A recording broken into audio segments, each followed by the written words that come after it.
You may be working harder than ever and still moving farther from the result you desire, because effort without clear thought can become a powerful servant pulling the wrong load. Hard work is honorable, but hard work alone is not wisdom. A man may rise early, labor late, carry many burdens, and exhaust himself with sincere intention, yet remain disappointed because he never stopped long enough to ask whether his labor was properly directed. Do not worship effort merely because it is difficult. Difficulty does not prove direction. Sweat does not prove progress. Motion does not prove achievement. There are men who work with great energy and little result because their minds have not gone before their hands. They rush into action before defining the aim. They multiply duties before examining causes. They increase effort before asking whether the method is sound. They try to overcome confusion with more movement, as though a man lost in a forest could find the road by running faster. Stop. Think. Not lazily, not fearfully, not endlessly, but clearly. Clear thought is not delay when it prevents wasted years. It is not weakness when it saves strength for the right battle. It is not lack of ambition when it asks ambition to become intelligent. The purpose of thought is not to escape work. The purpose of thought is to make work count. Napoleon Hill often taught the power of definite purpose and accurate thinking because no amount of labor can permanently overcome a false direction. If the aim is vague, work becomes scattered. If the cause is misunderstood, effort attacks symptoms. If the plan is weak, persistence may only continue error. If the desire is borrowed, achievement may bring no satisfaction. Think clearly before you work harder. Ask what you are truly trying to accomplish. Many people cannot answer this question except in general words. They want success, wealth, peace, freedom, respect, opportunity, and improvement. These are desires, but they are not yet commands. A command must be definite enough to guide the day. It must tell the mind what belongs and what does not belong. If you say, I want to succeed, the mind has no precise order. If you say, I will become valuable in this field by mastering this ability, serving this kind of need, and completing this definite plan, the mind has been given direction. Definiteness turns labor into force. Without definiteness, a man may work hard at whatever appears urgent. He may spend his best hours answering demands that have little relation to his future. He may confuse the pressure of the moment with the importance of the task. He may spend days putting out small fires while the great structure of his life remains unbuilt. Urgency is not always importance. Learn to tell the difference. Some duties shout, some duties quietly shape destiny. The shouting duty may demand immediate handling, but the quiet duty must not be permanently neglected. Study, planning, health, saving, skill, reputation, and disciplined association do not always shout. Yet these often determine whether a man rises or remains trapped. Clear thought asks, what produces the result? Not merely, what demands my attention? This question changes everything. If you want more income, do not only ask how to work longer. Ask what value your work produces. Ask whether the service is needed, whether the skill is strong, whether the field rewards that skill, whether your effort is organized, whether your reputation helps or harms the opportunity. More hours spent in low-value activity may not create wealth. They may only create fatigue. If you want respect, do not only ask how to speak louder. Ask whether your conduct deserves trust. Ask whether your word is dependable, whether your temper is controlled, whether your work is complete, whether your judgment is fair. Respect cannot be forced by noise. It is attracted by character. If you want peace, Do not only ask how to escape pressure. Ask what disorder created the pressure. Ask what promise was made too quickly. What boundary was neglected. What desire became too expensive. What decision has been postponed. Peace is often the result of corrected causes. Clear thought moves from effect to cause. The careless mind sees the visible problem and attacks it immediately. The accurate mind asks what produced it. A man with poor finances may believe the problem is only that money is insufficient.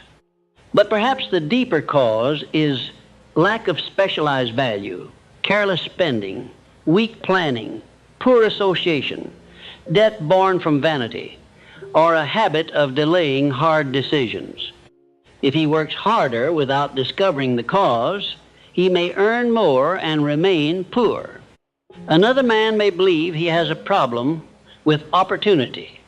He says, no one opens doors for him. But perhaps the real cause is that his work lacks excellence, his manner repels cooperation, his promises are uncertain, or his ability has not been made visible. If he merely complains harder, nothing changes. The truth may be uncomfortable, but it is useful. A man cannot correct what he refuses to see. Therefore, before increasing effort, examine the foundation. Ask whether your aim is clear. Ask whether your plan is sound. Ask whether the work you are doing is connected to the result you seek. Ask whether some habit is quietly undoing the labor you perform. There is no victory in carrying water into a vessel full of holes. Find the holes. Stop the waste, then increase the flow. This is clear thinking. It may feel slower at first because it asks questions before movement, but it saves time because it prevents movement that does not matter. A few hours of honest thinking may rescue months of blind labor. Do not fear thought because it exposes weakness. Fear the weakness that remains hidden.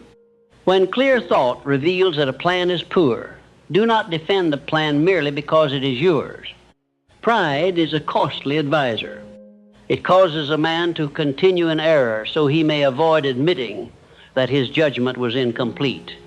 A wise man is not loyal to his first idea. He is loyal to his definite purpose. If the method fails, improve it. If the field is wrong, study another. If the service is weak, strengthen it. If the habit is destructive, correct it. If the association is harmful, withdraw wisely. If the aim itself is false, have the courage to choose a truer one. Correction is not surrender. It is intelligent persistence. There is a dangerous kind of hardness in some men.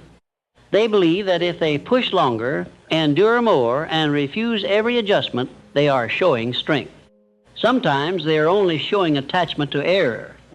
A man who rows fiercely in the wrong direction does not become successful because his arms are strong. He must turn the boat. Then his strength matters. Think before you strain. Thought should guide effort the way a rudder guides a ship. Without the rudder, more sail may only drive the vessel toward rocks. With the rudder, even a hard wind can be used. Your mind must become the rudder. Do not allow emotion to take command.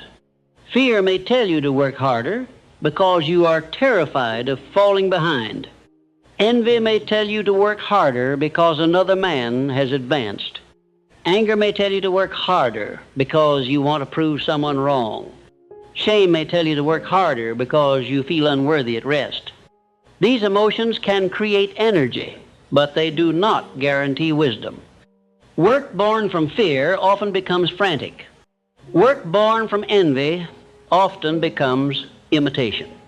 Work born from anger often becomes wasteful. Work born from shame often becomes punishment. Work born from clear purpose becomes power. Examine your motive. Why are you working harder? Are you building something definite or escaping the discomfort of stillness?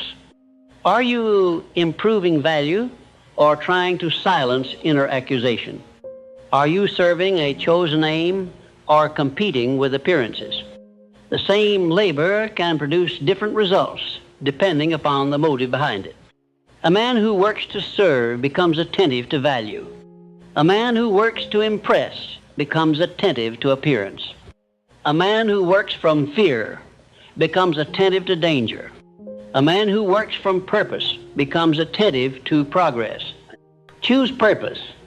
Purpose gives labor dignity. It tells you when to begin, where to concentrate, what to refuse, whom to associate with, and when to rest. Yes, even rest must be governed by clear thought. The body and mind are instruments. If you abuse them in the name of ambition, they will eventually fail to serve ambition.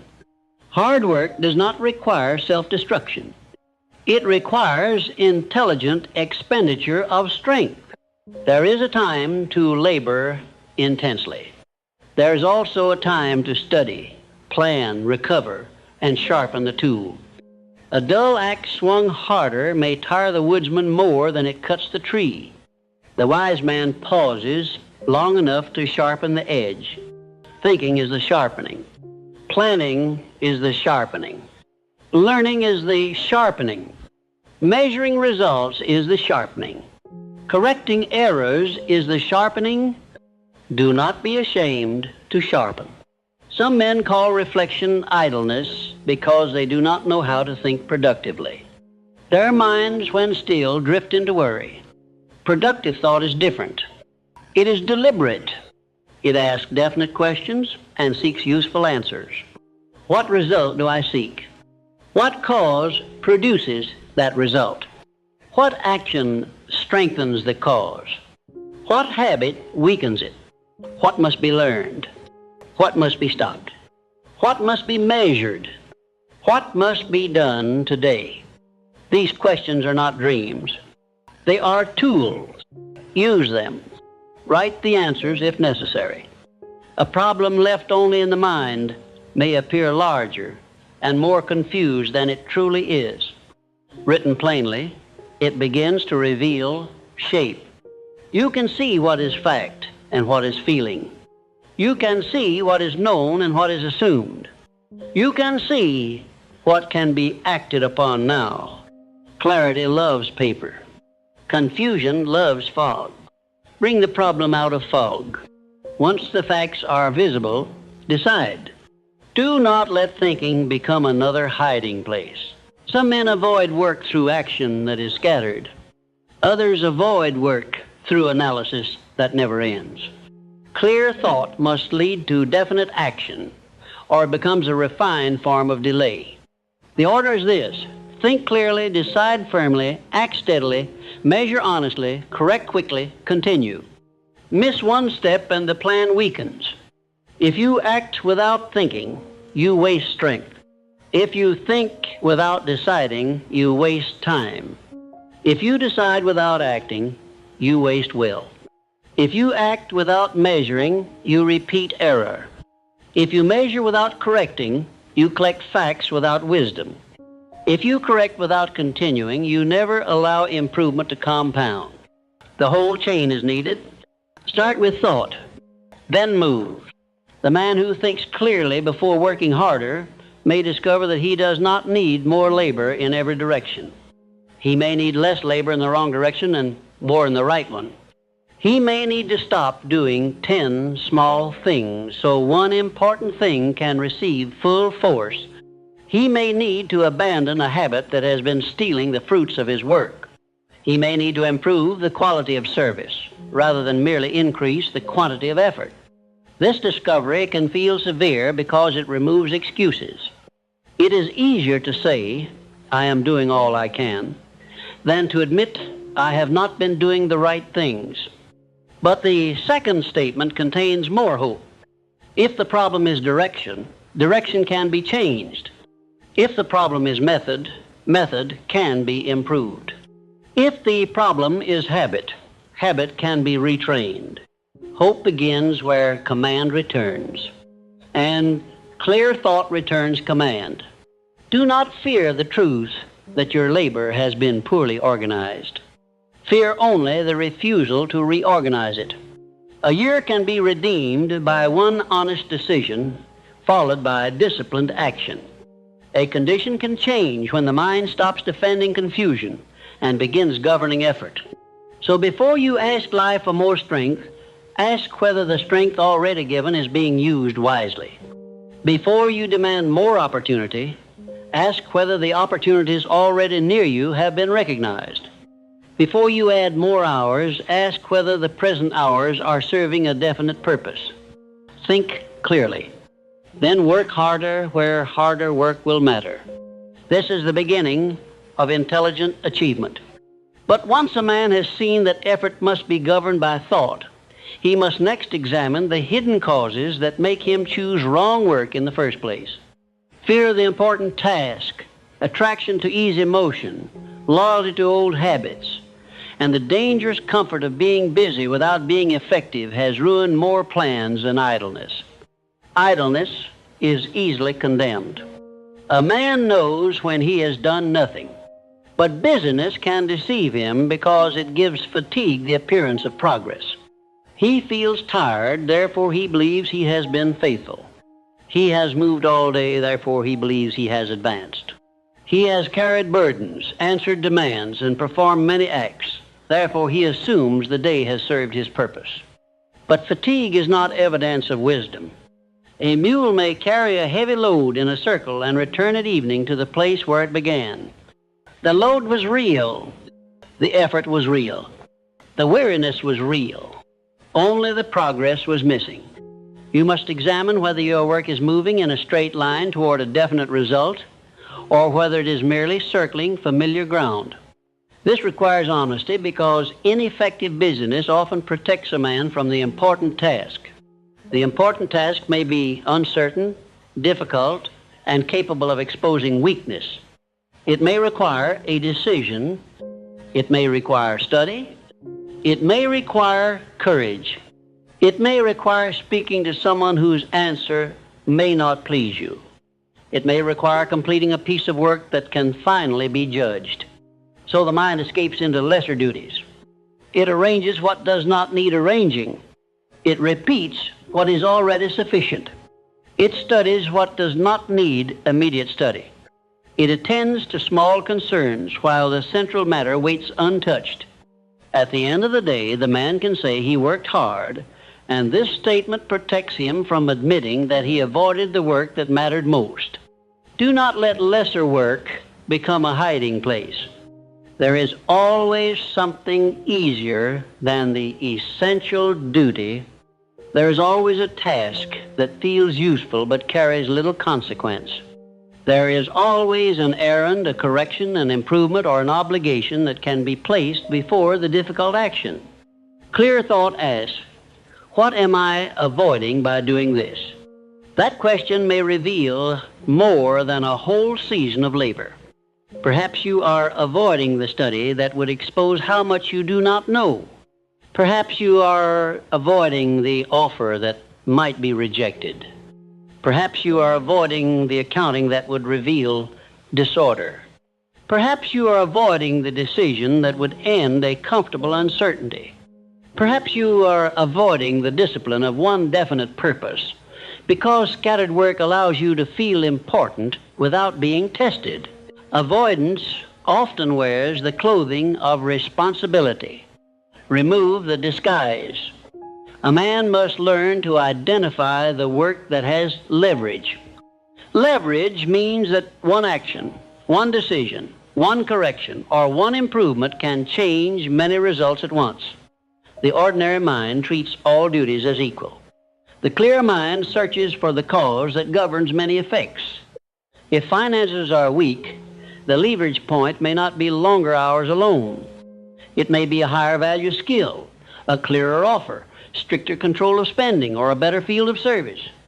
If opportunities are scarce, the leverage point may not be complaint. It may be reputation, association, specialization, or the courage to make ability visible. If peace is missing, the leverage point may not be escape. It may be boundaries, honesty, completed obligations, or disciplined desire. The important question is not What can I do? The important question is, what should I do first because it will make the greatest difference? This is the beginning of intelligent labor. Before working harder, arrange work by importance. Place duties into order. Some must be done because they are necessary. Some must be done because they prevent loss. Some must be done because they create future gain. Some must be dismissed because they exist only through habit, vanity, or fear. A man cannot command his life while every task has equal authority. Rank them. The highest duty is not always the most pleasant. Often it is the duty that creates the most resistance. Resistance is not always proof that the work is wrong. It may be proof that the work is important enough to awaken fear. Fear prefers small work. Fear likes duties that keep a man occupied without requiring courage. It likes preparation that never becomes presentation. It likes private planning that never meets public judgment. It likes effort that cannot fail because it cannot be measured. Clear thought exposes this arrangement. It says this work feels safe because it is small. That work feels heavy because it can change my condition. Go toward the work that can change your condition. Do not do so recklessly. Prepare, but do not hide behind preparation. Study, but do not let study become a shelter. Think, but do not let thought become an endless room with no door leading to action. The purpose of thought is decision. Once enough facts are gathered for the next step, take the step. A man who demands certainty before acting may spend his life polishing uncertainty. The world does not give complete assurance before any worthy action. It gives enough light for the next movement. Then more light after movement begins. Move under intelligent light. Another hidden cause of ineffective labor is loyalty to old habits. A man may know a method is weak, yet continue because it is familiar. Familiar failure can feel safer than unfamiliar improvement. He knows the discomfort of the old road, but the new road contains unknown demands. So he works harder in the old manner. He sharpens the same dull tool. He increases the same poor method. He repeats the same conversation, the same promise, the same routine, the same hope, and wonders why the result resembles the past. If you want a different harvest, you must examine the seed. Do not merely increase planting. Ask what your habits are producing. Every habit is a small machine. It takes time, thought, emotion, and energy, then produces a result. Some habits produce order. Some produce confusion. Some produce strength. Some produce fatigue. Some produce confidence. Some produce debt. Study the machines operating in your life. Do not ask whether a habit is comfortable. Ask what it creates. The habit of rising without a plan creates scattered mornings. The habit of spending without record creates financial fog. The habit of speaking before thinking creates conflict. The habit of postponing difficult work creates constant pressure. The habit of accepting every request creates resentment and weakness of purpose. These habits may feel ordinary, but their results are not accidental. They are the harvest. Clear thought before hard work means you examine the habits that carry your labor. Otherwise, you may work with strength while your habits quietly undo the work behind you. This is like building a wall by day and removing stones by night. Find the night work. What are you doing after effort that cancels effort? Are you earning and wasting? Studying and never applying? Planning and never completing? Serving others while neglecting the central duty? Seeking opportunity while damaging trust through inconsistency? The answer may be uncomfortable. Accept it. Discomfort joined to truth is useful. Comfort joined to deception is expensive. Once the harmful habit is found, do not attempt to destroy it by wish alone. Replace it with a definite practice. If the habit is delay, create an hour of immediate action. If the habit is disorder, create a daily review. If the habit is careless spending, create written accounts.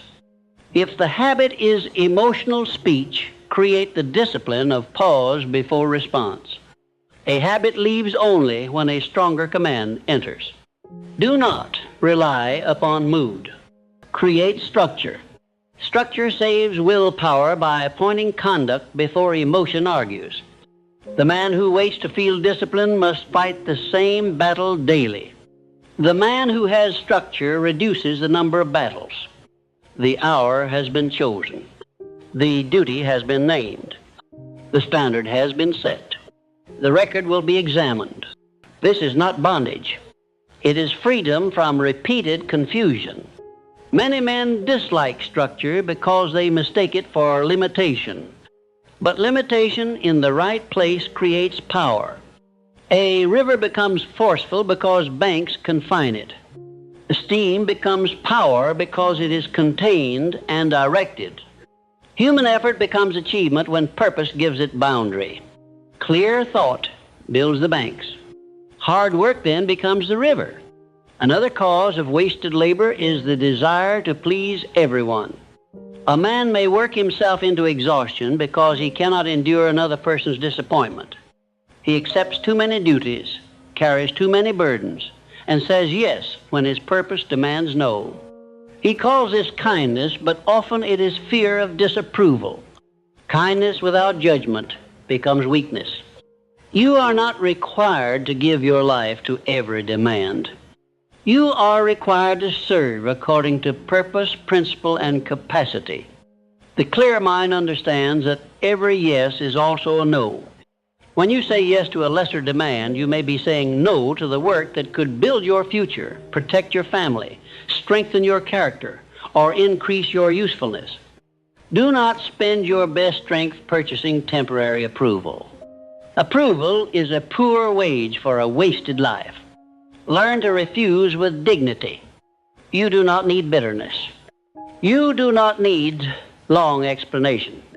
You need clarity. This does not belong to my present duty. I cannot accept this without neglecting a greater obligation. I am unable to give this the attention it would require. Such statements may feel severe at first, but they preserve truth. People who respect your purpose will adjust. People who benefit from your lack of boundaries may complain. Let the complaint instruct you. Clear thought requires the courage to disappoint what is lesser in order to serve what is higher. Another cause of wrong work is imitation.